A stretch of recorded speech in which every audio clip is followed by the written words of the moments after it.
Hello and welcome back. In my last video, part 1 of this Great Tribulation series, I left off with Titus's army surrounding the city of Jerusalem, preparing their siege against the city. In part 2 of this series, we will look at how Titus started his attack on Jerusalem and his strategy. We will also look at Jerusalem's inner city and the Jewish zealot forces. First of all, we need to take a look at the city of Jerusalem. Here's a picture of what the city looked like. We have the first wall, the second wall, and the third wall there. And then you see on the left side the lower city, above that the upper city, and the second city and the new city.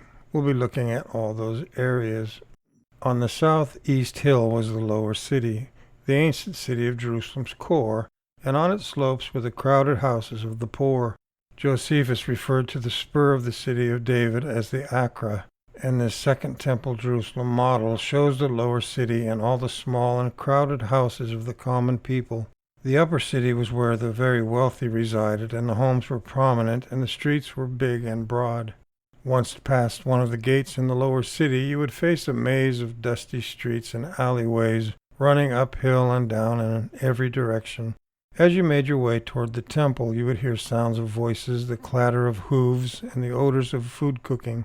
Along the small street market, you would pass open-air shops where Jerusalem's craftsmen sat at work. The city's weavers, dyers, potters, bakers, tailors, carpenters, and metal workers. Farther along, you would enter the colorful bazaar where merchants sold fruits and vegetables, dried fish, sacrificial animals, clothes, perfumes, and jewelry. The market street was always crowded and busy, especially on Mondays and Thursdays, the main market days when citizens and visitors came there to buy goods or souvenirs. Perishable goods were on sale every day. Only on the Sabbath were the streets empty and quiet. After traveling, you could stop to rest at one of Jerusalem's many taverns or restaurants. There you could select from a menu offering fish, either salted or fresh, fried locusts, vegetables, soup, pastry, and fruit.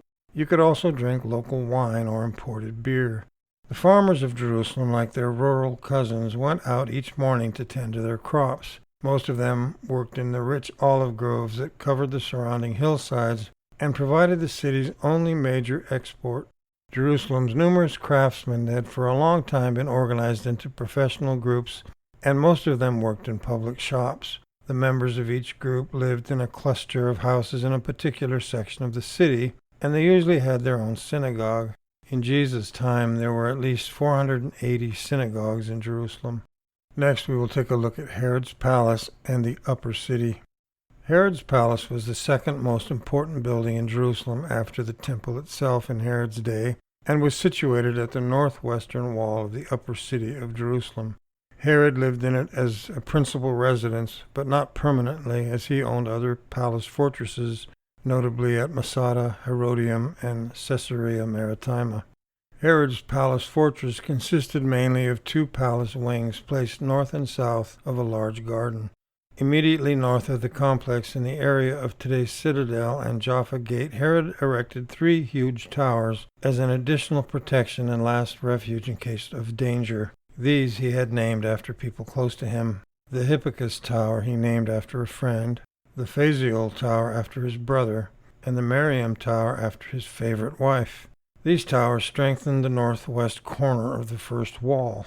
As with his temple, Herod's Jerusalem palace was constructed on an elevated platform of about 1,000 feet running north to south by 180 feet running from east to west, resting on a series of retaining walls rising 13 to 16 feet above ground level. It consisted of 2 main buildings, each with its own banquet halls, baths, and accommodations for hundreds of guests. The 2 wings were named after Agrippa and Caesar. In the center of the palace were gardens with porticos. The grounds included groves, canals, and ponds fitted with bronze fountains. The praetorium at the palace after Herod's death was the official residence of the Roman governors when they came to Jerusalem during major Jewish festivals. This was probably also the site of the trial of Jesus by Pontius Pilate. And moving on to the upper city. The hill east of Herod's palace was known as the upper city on Mount Zion. During Herod's reign and in the 1st century, the upper city was the residential quarter of the Jerusalem aristocracy and priestly families. It was higher in altitude than the city of David and the Temple Mount, so it overlooked the temple. It was also connected to the temple compound by a large bridge. The upper agora, surrounded by porticos, was the forum, the place where citizens assembled for business. The homes of the wealthy were luxurious and private buildings. The buildings included large rooms decorated with frescoes and mosaics, bathrooms, water cisterns, and ritual baths. Moving on to the new city. The new city was extended on its northwestern side because the inhabitants requested security, so Herod Agrippa I built the third wall. The Pool of Bethesda was also located in the eastern portion of the new city, close to the Temple Mount. By the time of Jesus, according to Josephus, there were 3 walls that surrounded Jerusalem. 90 towers stood in the first wall, 14 in the second, and 60 in the third. The first wall was referred to as the Old Wall in the writings of Josephus, and it encompassed the areas of the lower and upper cities. It was originally built by one of the Hasmonean kings around 130 BC. The second city and second wall, at or about the start of Herod's reign, the second wall was constructed in Jerusalem. This relatively short wall was built to include a new neighborhood which had grown adjacent to the Antonia within the city's walls. The second wall ran north from the Antonia east to the area where the present Damascus Gate stands, and then south along the eastern bank of the Tyropoeon Valley to the Garden Gate. The third wall was the most northerly boundary of the ancient city of Jerusalem. It enclosed a city which had expanded greatly during the period of Herod the Great and afterwards. It was Herod the Great's grandson Agrippa I who first started building the third wall while he was ruler of all the land of Israel in the year 40 CE. It was built around the new city from the citadel around the northern quarter, forming a loop until it reached the Temple Mount. So that sort of sums up the way Jerusalem was laid out there. Now let's get back to Titus. When the Romans initially arrived in the area of Jerusalem, Titus knew his men were very exhausted from the long journey to get there. So Titus ordered his troops from the 12th and 15th legions to set up camp on the northeast side of Jerusalem on Mount Scopus. On the morning of April 23rd, Titus set off with 600 horsemen to survey the defenses of the Jews. He followed the road that led to the main gate of the third wall. The terrain there was rugged and uneven, with olive groves, hedges, fences, walls, and stone structures that were knocked down by the Jews to create obstacles for the Roman army. As Titus and his men were riding along close to the northern gate, the Jews suddenly and unexpectedly attacked them from inside the city gate and split Titus's cavalry force in half. Most of the Roman cavalry bolted away from the Jewish assault, unknowingly leaving Titus behind and some of his men surrounded by their attackers. Titus was not wearing his usual armor or his helmet, as he was not expecting a battle. But Titus pulled his sword and rode over his attackers, swinging his sword as he went to escape the trap. Titus and his men managed to escape, but some of his men were killed in the attack, and many were left injured. And Titus himself was shaken by the event, and that made him even more anxious to get the siege of the city underway. So Titus immediately sent the 5th Legion to the southwest of the city, and the 10th Legion to position itself in front of the city to the east near the Mount of Olives to guard the front gate. While the 10th Legion was digging in for the siege and setting up their camps, the Jews attacked them from the east and southeastern gates and caught the Romans off guard. The Jews flooded out of the gates and attacked the Romans as they were working on their half-built camp. After a time and much fighting and bloodshed, Titus again charged with his cavalry and finally separated the Jews back towards the city, and the Romans were finally able to set up camp. Titus had severely underestimated his enemy, and now he had a new respect for the fighting spirit of the Jews and would be more cautious and aware from that point onward in the war. And as a countermeasure, Titus placed cavalrymen around the east and southeastern gates to prevent any future assaults. Titus also removed all obstacles around the city and filled in the low areas to prevent the enemy from hiding or escaping from the city. He had his soldiers cut down all the trees in a 5-mile swath around Jerusalem in order to see more clearly his enemy, and also to build a flatter surface for new siege towers and battering rams for their assaults. Titus recognized that attacking Jerusalem from the east was not a good approach due to the deep ravines on the east side, So he focused his attack on the more level western side of the city and the third wall. Titus moved the 5th Legion to the western gate, and the 12th and 15th Legions were moved to the Cephanus Tower on the northwest side of the city. The 10th Legion was left to guard the eastern side of the Mount of Olives. Artillery positions were set up, and earth and wood ramps were built to scale the third wall, and catapults started pounding the walls. The Jews attacked from above to slow the work of the Romans below them.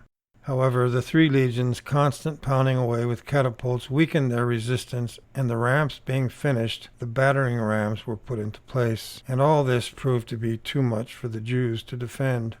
The Jews rushed out of the gate in an attempt to burn the battering rams, but Titus attacked again with his cavalry force, pushing the Jews back once again. Then 3 siege towers were brought up to the walls, which were too heavy to be overturned, and which were also made out of metal to make them fireproof. On the 15th day of May, the third wall was breached by the battering rams. The Jews flee from the third wall as Romans advanced through it and set up a camp inside Jerusalem, tearing down as many structures as they could in that area.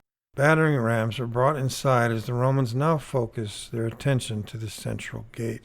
In just 4 days, the central tower gate was broken through, and the Romans went through the breach in the wall. When the Romans entered the central wall breach, the city was eerily quiet. The Jews had set a trap and unleashed a heavy barrage of arrows and missiles onto the Romans. Also, the Jews attacked as many Romans with the sword as they could reach, driving the Romans back the way they came. But the breach in the wall was so narrow that they couldn't escape fast enough, so many were killed by the Jews. As the remaining Romans fled through the small breach, the Jews followed them out, and a protracted fight commenced. Josephus reports that they fought all day and into the night.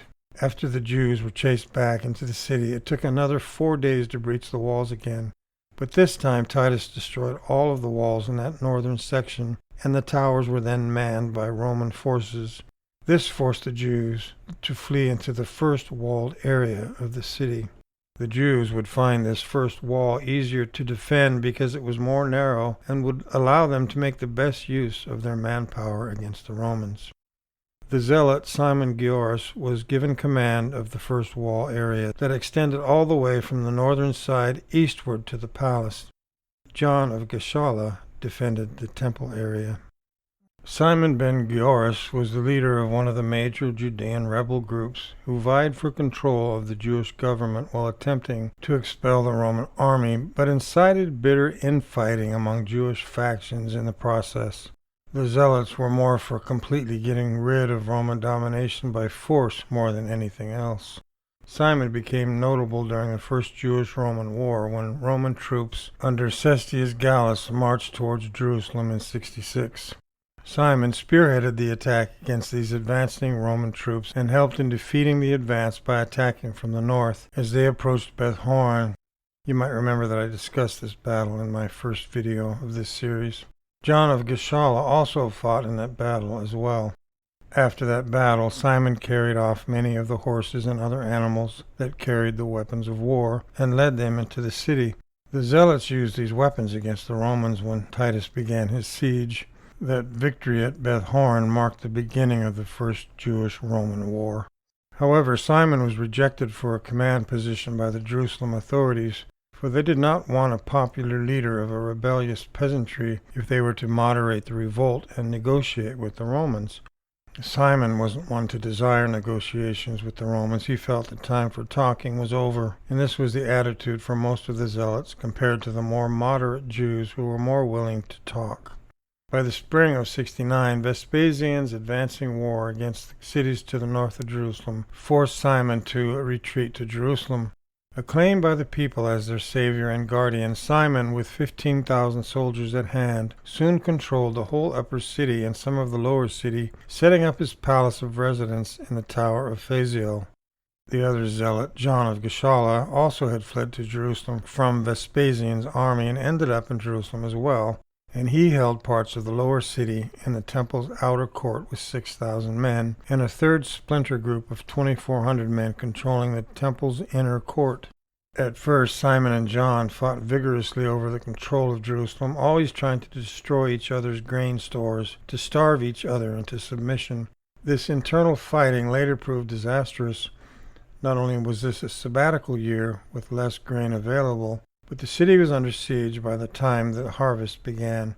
Of the leaders of the rebellion, Simon in particular was regarded as a ruthless leader who eventually ordered the execution of the high priest Matthias ben Bothus and 3 of his sons, thinking they were on the side of the Romans.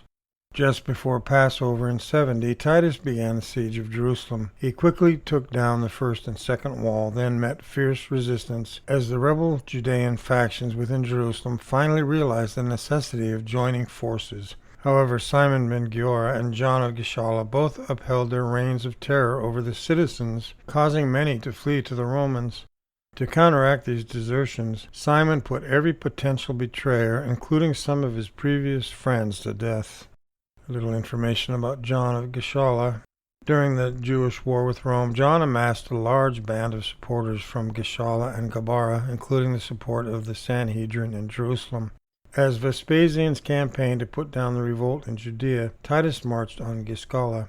Gischala was the last town in Galilee not yet conquered.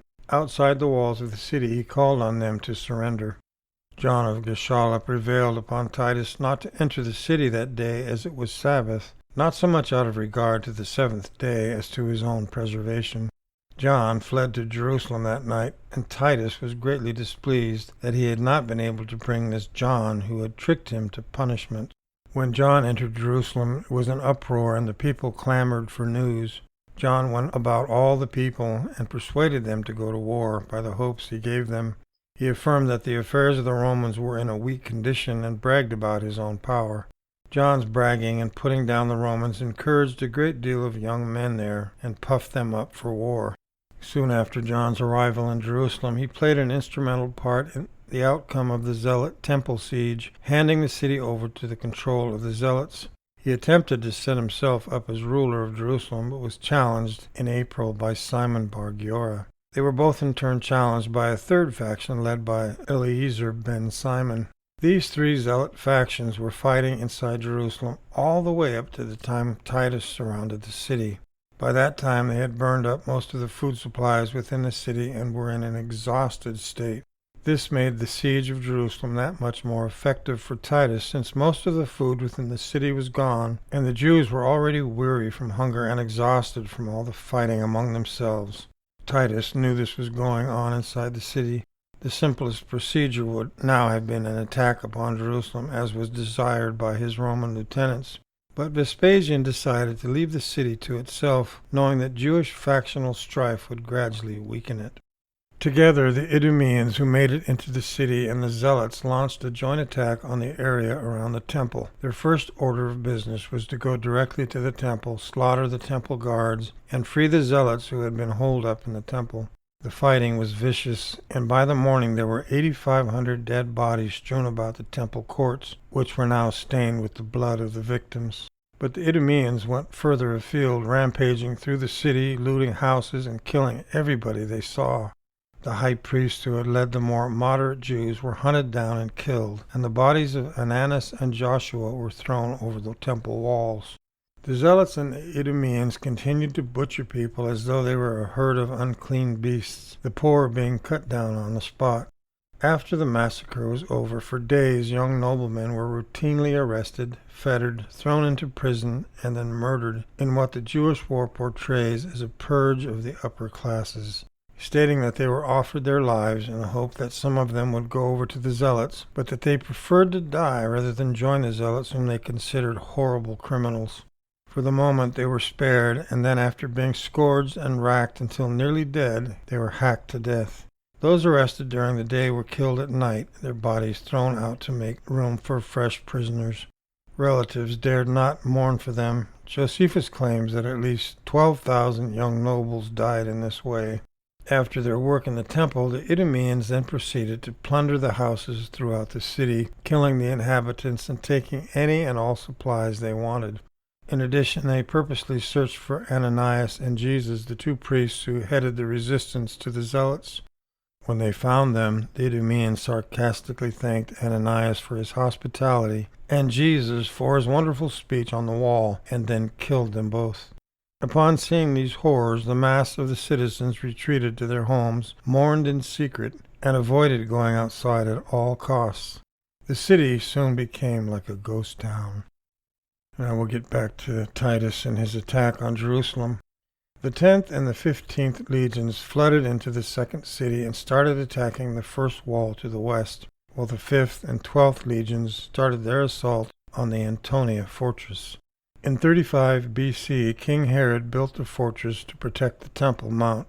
It was located on the northwest corner of the temple and called the Fortress of Antonia, named after Herod's friend Mark Antony.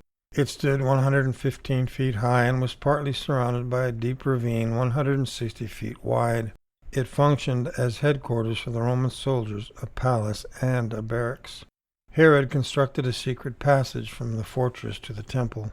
While overlooking Jerusalem, the Antonia fortress was garrisoned with 600 Roman soldiers who watched over the temple courts in order to preserve order. The Bible spoke about the Antonia fortress as a barracks in Acts chapter 21, verse 37. It was here that Paul gave an address to the people, recorded in the 22nd chapter of Acts. Acts 21, verse 37, the beginning of the verse says, "And Paul was about to be brought into the barracks." So this barracks that this verse is talking about was the Antonia Tower. And then down in verse 40 it says, "Paul standing on the stairs," again the stairs of the Antonia Tower there, "motioned with his hand to the people, and when there was a great hush, he spoke to them in the Hebrew language." So it's interesting that the Apostle Paul was actually there at the Antonia Tower. Okay, so we'll return to the Battle of Titus here. While the fight on the first wall was raging for 2 weeks, the Jews secretly dug a deep tunnel under the Antonia. The tunnel was supported by wood beams covered in bitumen, a highly flammable tar. Once the tunnel was directly under the Roman siege works, the Jews set them on fire. Meanwhile, to the west, Simon and his men attacked the rams and siege towers of the Romans and burned them down and chased the retreating Romans. The Jews chased them and fought them all the way back to their Roman camp. Once again, Titus broke the advancing army with his cavalry. By the next morning, the Romans were in a defeated state when they saw all their siege works and rams burned to nothing. Titus then came up with a plan to inspire his men on in the campaign. He decided to build a siege wall around the city that was 8 kilometers long, or approximately 5 miles in circumference. It only took the Roman army 3 days to complete the structure. The onlooking Jews now knew the war was far from over. Before the siege wall was built around the city, Jews could sneak out at night and search for food or try to escape through the Roman lines. Now this proved to be impossible.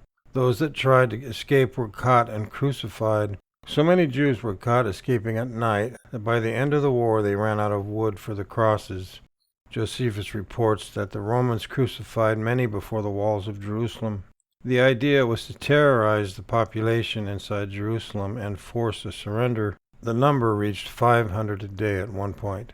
Josephus writes, "So the soldiers, out of the wrath and hatred they bore to the Jews, nailed those they caught, one after one way and another after another, to the crosses by way of jest, when their multitude was so great that room was wanting for the crosses and crosses wanting for the bodies."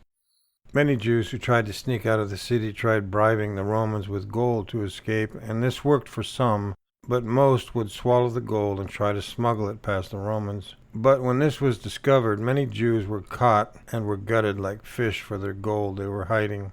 As the siege continued on, hunger was now affecting everyone in the city, as people went so far as to boil hay to eat, and they also killed their pets for food to survive. At one point there were even cases of cannibalism.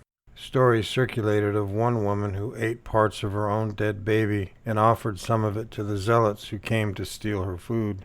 But even the vicious zealots were disgusted by it when they saw this. This story also circulated among the Romans, who were very shocked by it. Josephus writes about the famine. "So all hope of escaping was now cut off from the Jews, together with their liberty of going out of the city. Then did the famine widen its progress and devoured the people by whole houses and families. The upper rooms were full of women and children that were dying by famine, and the lanes of the city were full of dead bodies of the aged, and the children also, and the young men wandered about the marketplaces like shadows, all swelled with the famine. and fell down dead wheresoever their misery seized them. As for burying them, those that were sick themselves were not able to do it, and those that were hearty and well were deterred from doing it by the great multitude of those dead bodies, and by the uncertainty there was how soon they should die themselves. For many died as they were burying others, and many went to their coffins before that fatal hour was to come. Nor was there any lamentations made under these calamities, nor were heard any mournful complaints. But the famine confounded all natural passions, for those who were just going to die looked upon those that were gone to rest before them with dry eyes and open mouths.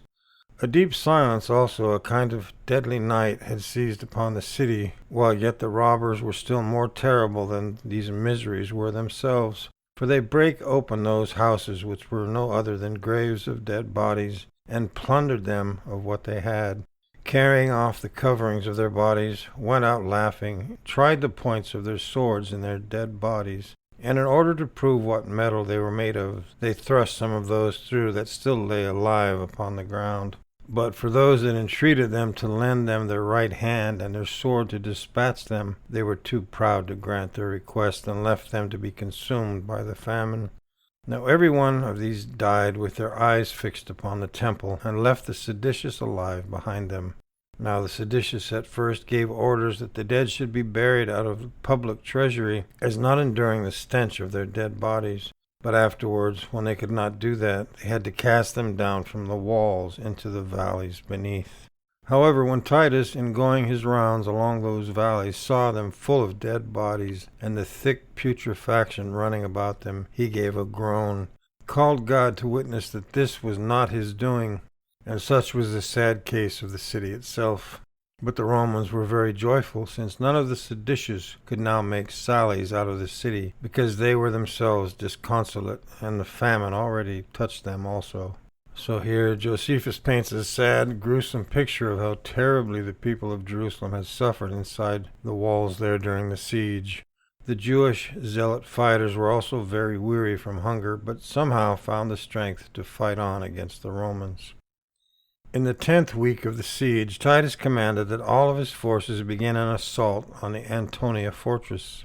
A full-scale assault began with archers set up to put pressure on the Jewish forces on the walls, while battering rams were moved into place and started pounding the walls of the fortress. The fighting went on all day, and neither side made any noticeable advances, but all the heavy action in the area, including the heavy rains that day, took its toll on the area where the Jews had dug tunnels underneath the Antonia. And in the middle of the night the ground collapsed, and the northern wall of the Antonia came crashing down. Titus sent in soldiers in the middle of the night to try to take advantage of this situation, but Jewish forces had already built another smaller wall on the inside and were waiting for them, and killed all of the Roman soldiers. This defeat left the Romans temporarily discouraged, and so the fighting halted for a brief period of time. Titus, however, knew that taking the Antonia would allow him to take the temple, and then the war was almost certainly his. The Jewish forces also knew this too well, so they prepared for a fierce battle. Titus sent in his army into the passages leading to the Temple Mount and met the Jews head-on, and heavy fighting erupted, which lasted for more than 10 hours. In this first battle for the temple, the Jews won out against the Romans and sent them retreating from the temple area. Titus soon destroyed the Antonia's walls on his side of the battle lines and prepared for his next attack. A week later, after the first temple battle, during the evening of July 17th, Titus once again sent in his troops, 7,200 legionaries handpicked by Titus himself, the best of his soldiers from each legion. Once again, fierce fighting broke out, and the battle turned into mass confusion, due to the Jewish forces wearing Roman army gear taken from previous battles, and so Romans killed friendly Romans, and Jews also accidentally killed each other, not knowing who they were fighting. Because of this confusion, again, neither side made any gains in the fight. Finally, daylight arrived, and eventually battle lines were drawn up, and both sides faced each other on the north side of the temple area. A savage battle ensued, but the tight confines frustrated Titus's plans. But midday it was obvious no gains would be made, so Titus called off the second battle for the temple. Titus wanted more room, so he decided to attack the northern wall so he could bring it down, creating more area to move his forces in for an attack. The Jews fought from the tops of the walls, and Judean forces also went out the gate and attacked them from the ground. Suddenly, the Jewish forces left the northern wall and attacked the 10th Legion at the Mount of Olives at the main gate. On the 27th of July, the Romans, seeing this as a chance to move onto the north wall, sent troops with ladders to climb up onto the walls above. However, the Jewish retreat was a trap. Days before this, they filled the porticos with wood and bitumen, and when the Roman forces had finished climbing on top, the Jews lit the wood on fire. Many Romans were killed in the fire. This incident gave a huge morale boost to the defenders. Titus at this point must have been extremely frustrated. He sent many troops up the ladders once again, but the outcome was predictably bloody, as the Romans were very exposed to Jewish attack and many died on top of the walls. The Romans who managed to make it to the top were vastly outnumbered and slaughtered there. So Titus abandoned climbing the walls and changed his strategy by focusing on assaulting the temple once again to the north. His goal was to punch through the temple walls and face the Judean rebels on more open ground, which would be to the Romans' advantage. Okay, I'm going to end this video here due to time constraints. So stay tuned for next week's video in this series as we continue to discuss Titus's advance against the Temple Mount. And thanks very much for watching.